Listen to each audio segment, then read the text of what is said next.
श्री स्वामी समर्थ. जयशंकर. प्रारब्ध हे प्रारब्धच असे असतात जे आपल्या आयुष्यामध्ये खूप सारे बदल घडवून आणतात. हे प्रारब्ध कधी चांगले असतात, कधी वाईट असतात. आपण म्हणतो ना, प्रारब्ध भोगल्याशिवाय गत्यंतर नाही. पण हेच प्रारब्ध कमी करण्याची ताकद, या प्रारब्धाची तीव्रता कमी करण्याची ताकद आपल्या स्वामी समर्थांमध्ये नक्कीच आहे. आपले स्वामी आपले प्रारब्ध बदलतात. स्वामींचा जप म्हणजे श्री स्वामी समर्थ हा महामंत्र प्रारब्ध बदलणारा आहे. आपल्याकडून कळत नकळत झालेले कर्म, आपले पूर्वजन्मीचे कर्म, या कर्माची तीव्रता आपले स्वामी नक्कीच कमी करतात. आणि नक्कीच ज्या गोष्टी नशिबात आहेत, जे कर्म आहेत ते भोगावेच लागतात, पण आपले स्वामी त्या भोगाची तीव्रता नक्कीच कमी करतात. एखाद्या भक्ताच्या प्रारब्धात समजा एखादा अपघात असेल, तर आपल्या स्वामींच्या कृपेने तो अपघात एखाद्या साध्या ओरखड्यावर निभावतो. स्वामी कर्माचे फळ हे पूर्णपणे पुसत नाही, तर ते मोठं घडणार असेल तर ते म्हणजे आपल्याला मोठा आघात होणार असेल तर तो एखाद्या टाचणीवरती निभावतात. यामुळेच स्वामी भक्तांना दुःख सहन करण्याची शक्ती मिळते आणि कर्माचा जो मोठा घाला होणार असतो तो नक्कीच टळतो, त्याची तीव्रता कमी होते. आपल्या प्रारब्धाची, आपल्या कर्माची, आपले जे काही भोग असतात त्याची तीव्रता इतकी जास्त असते की ते प्रारब्ध अटळ असतात. अशा वेळी आपले स्वामी त्यांच्या भक्ताचं मन इतकं खंबीर बनवतात की कितीही मोठं संकट येऊनही स्वामींचा भक्त कधी डगमगत नाही. जेव्हा स्वामींचा हात आपल्या पाठीवर असल्याची जाणीव असते ना, तेव्हा आपल्या डोक्यातील भीती, मनातील भीती ही कमी होते.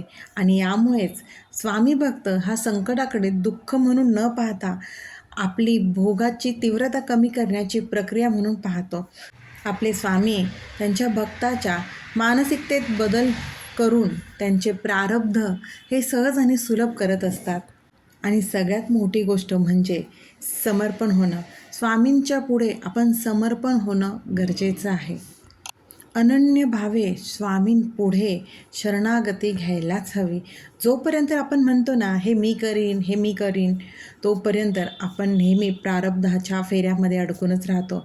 पण जेव्हा आपण म्हणतो ना, स्वामी आता हे तुम्हीच करा, स्वामी आता सर्व तुमच्या हातात, तेव्हा स्वामी आपला सगळा भार स्वीकारतात. प्रारब्ध बदलणं ही एक प्रक्रियाच आहे आणि त्यासाठी आपले स्वामी त्यांच्या भक्ताची परीक्षा घेतात आणि भक्तांमधला संयम पाहतात आणि भक्तांमध्ये संयम तयारही करतात.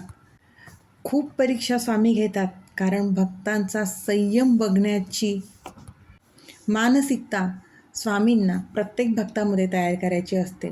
म्हणूनच स्वामी प्रारब्ध बदलत असताना केवळ संकट दूर करत नाहीत, तर ते त्यांच्या भक्तांना इतकं सक्षम बनवतात की पुन्हा तशी परिस्थिती उद्भवणारही नाही.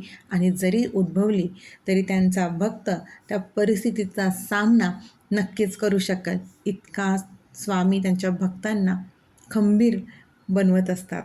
त्यामुळेच स्वामींना ओळखताना ना, स्वामींना जाणून घेताना अगदी डोळसपणे जाणून घ्या. स्वामींचं चरित्र वाचताना स्वामींनी काय शिकवण दिलेली आहे हे प्रत्येक वाक्यातून समजून घ्या. त्या काळातही स्वामींनी आपल्याला अंधश्रद्धेपासून दूर राहायला सांगितलेलं आहे आणि आपणही स्वामींची ही शिकवण लक्षात ठेवून आपणही कोणावरही श्रद्धा ठेवताना ती अगदी डोळसपणे ठेवावी आणि प्रत्येक संतांची शिकवण लक्षात ठेवून आपण त्यानुसार आपल्या आयुष्यात बदल घडवावे. यामुळे नक्कीच आपलं आयुष्य सुखर आणि सुंदर होत असतं. यामुळेच आपले स्वामी अशा पद्धतीने आपले प्रारब्ध बदलतात.